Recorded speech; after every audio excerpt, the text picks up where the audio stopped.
Semangat Quick Response Search and Rescue. Perkenalkan, nama saya Nurizky Rahmatullah dari Kantor Pencarian dan Pertolongan Palangkaraya dengan jabatan calon rescuer pemula. Di sini saya akan mempresentasikan hasil analisis isu dalam rangka pencapaian Smart Government. Saya mempunyai 3 isu yang saya angkat di sini. Isu yang pertama ialah kurang adanya kesadaran tentang kebersihan lingkungan di tempat kerja. Dengan identifikasi isu, kebersihan merupakan salah satu faktor utama kenyamanan dalam pelaksanaan pekerjaan. Dengan adanya lingkungan yang bersih, seorang pegawai dapat berpikir dengan jernih dan baik dalam proses penyelesaian pekerjaannya. Beberapa tindakan sembrono yang dapat mempengaruhi kebersihan lingkungan antara lain membuang sampah sembarangan, tidak merapikan peralatan kantor setelah digunakan, tidak membersihkan ruangan atau peralatan yang telah digunakan dalam pekerjaan, dan masih banyak lagi contoh. Untuk dampak sendiri, selain dari kenyamanan bagi para pegawai, dapat pula menjadi sumber penyakit karena adanya kontaminasi bakteri, virus, dan jamur di lingkungan yang kurang bersih. Selain itu, berbahaya juga bagi para pegawai yang memiliki riwayat penyakit pernafasan atau alergi terhadap lingkungan yang kotor. Terus, pihak yang terdampak jika isu ini terjadi ialah yang pertama instansi, yang kedua pegawai tersebut, dan yang terakhir ialah masyarakat karena berkurangnya standar pelayanan yang baik. Kita lanjut. Isu kedua, yakni kurang disiplinnya ASN dalam hal waktu. Ini sering terjadi. Identifikasinya, kedisiplinan merupakan kunci penting bagi seorang pegawai untuk meningkatkan kinerjanya.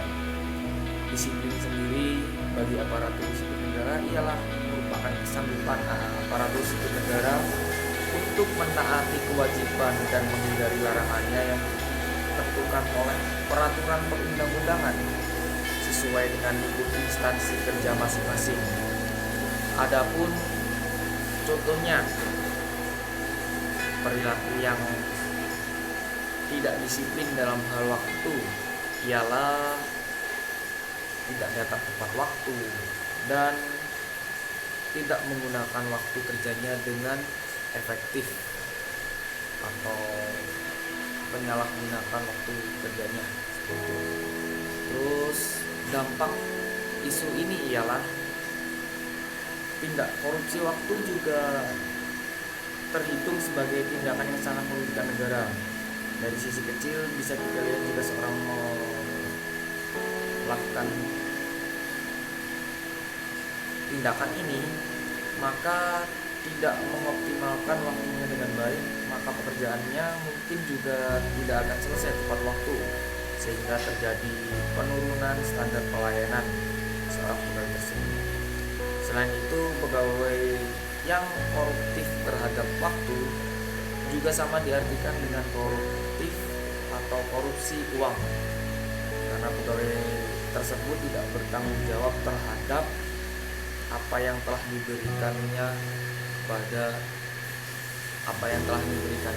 oleh negara kepada pegawai tersebut, yakni gajinya.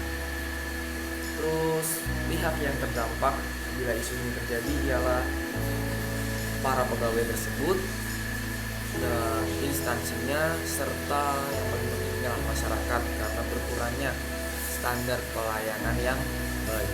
Dan saya angkat ialah kurang optimalnya networking pada ASN. Identifikasinya, networking sendiri merupakan salah satu dari kompetensi smart ASN yang memiliki makna membangun atau menjalin hubungan dengan orang lain atau organisasi lain yang berpengaruh positif pada kesuksesan personal maupun bersama. Dalam artian, Setiap ASN diharap mampu membangun networking yang baik antar sesama pegawai maupun organisasi agar ASN tidak mengalami kesulitan dalam proses pekerjaannya. Contohnya, seperti yang seringkali terjadi ialah perselisihan atau persaingan yang tidak baik antar pegawai yang berujung saling menjatuhkan satu sama lainnya. Untuk dampaknya sendiri bisa mengakibatkan kurang keterjalinannya hubungan yang baik antar pegawai, sehingga akan memperhambat pencapaian visi dan misi organisasi atau instansi tersebut.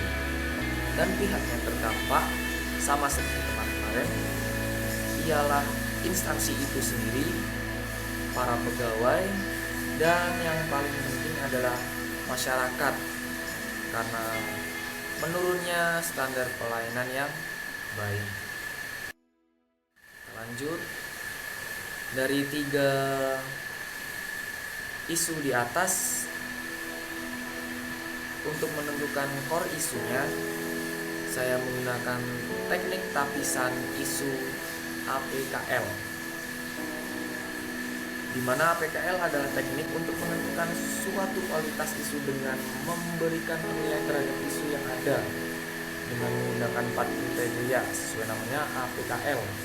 A, yang berarti aktual, untuk menentukan isu benar terjadi dan hangat dibicarakan pada saat ini.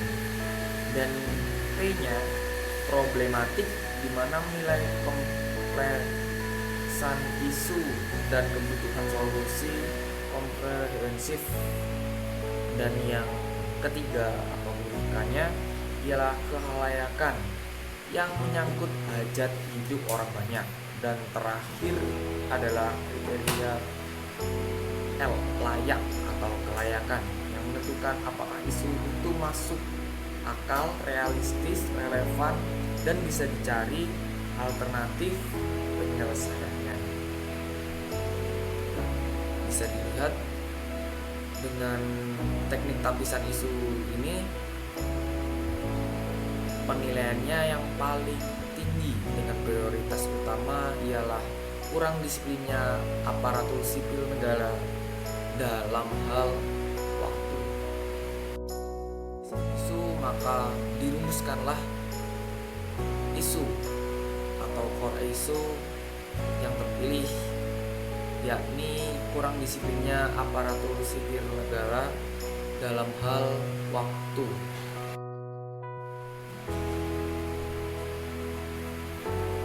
Setelah kita mendapatkan isinya, sekarang kita menganalisis isu tersebut dengan metode mind mapping. Mind mapping sendiri atau yang biasa kita sebut pemetaan pikiran, merupakan salah satu cara untuk memaksimalkan potensi pikiran menggunakan otak kanan dan otak kiri secara simultan melalui cara membuat asosiasi topik atau ide utama dengan subtopik yang divisualisasikan berupa gambar, warna, dan kata-kata kunci.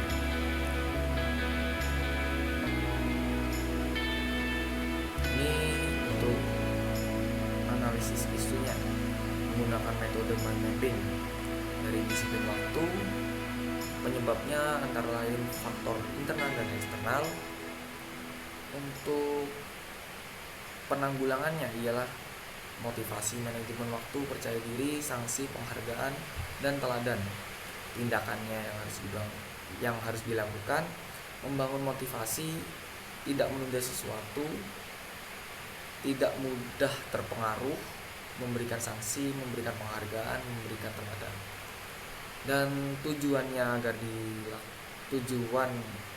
dari tindakan tersebut ialah para pegawai dapat menerapkan sikap disiplin waktu. Para pihak yang terlibat antara lain personal atau individu itu sendiri dan juga para pimpinan.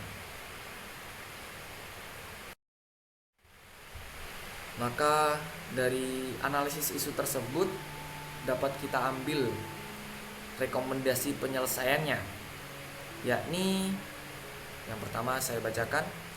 Nomor 1, dari faktor internal, penyebabnya kurangnya motivasi diri, rasa malas, kurangnya manajemen waktu yang baik.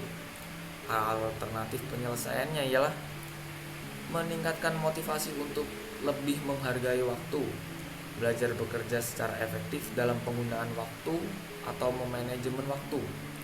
Dan yang ketiga, percaya pada diri sendiri atau percaya diri. Untuk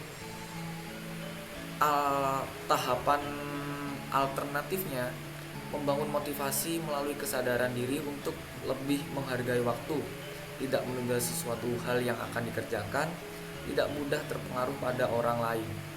Hasil yang bisa diharapkan ialah aparatur sipil negara memiliki sikap disiplin waktu sehingga dapat bekerja dengan tepat dan efektif. Pihak yang terlibat ialah personal individu itu sendiri dan juga pimpinan. Dan yang kedua, penyebab kedua ialah faktor eksternal, berasal dari lingkungan sekitar, baik keluarga maupun pengaruh dari teman-teman sebaya atau seliting yang dapat mendukung atau mendorong tindakan tersebut. Alternatif penyelesaiannya ialah pemberian sanksi, pemberian penghargaan, pemberian contoh atau teladan oleh atasan. Tahapan setiap alternatifnya memberikan sanksi bagi pelanggar dengan tujuan efek jera dan agar tidak mengulanginya lagi. Terus untuk pemberian penghargaan, tahapannya memberikan sebuah penghargaan kepada pegawai yang selalu disiplin waktu untuk memotivasinya agar selalu melaksanakan tindakan disiplin waktu atau tidak melanggar peraturan tersebut. Terus untuk sikap teladan terhadap atasan, tahapannya memberikan contoh atau teladan kepada pegawai untuk selalu disiplin waktu. Jadi para pegawai dapat melihat bagaimana atasannya memberikan contoh yang baik atau tindakan yang baik untuk ditiru para pegawainya. Terus hasil yang diharapkan ialah aparatur sipil negara memiliki sikap disiplin waktu sehingga dapat bekerja dengan tepat dan efektif. Pihak yang terlibat sama seperti sebelumnya, personal individu itu sendiri dan juga pimpinan. Dan demikian yang dapat saya sampaikan. Atas perhatiannya saya ucapkan terima kasih. Assalamualaikum warahmatullahi wabarakatuh. Semangat quick response search and rescue. Afiknam Jagat Samagram. Semoga selamatlah alam semesta.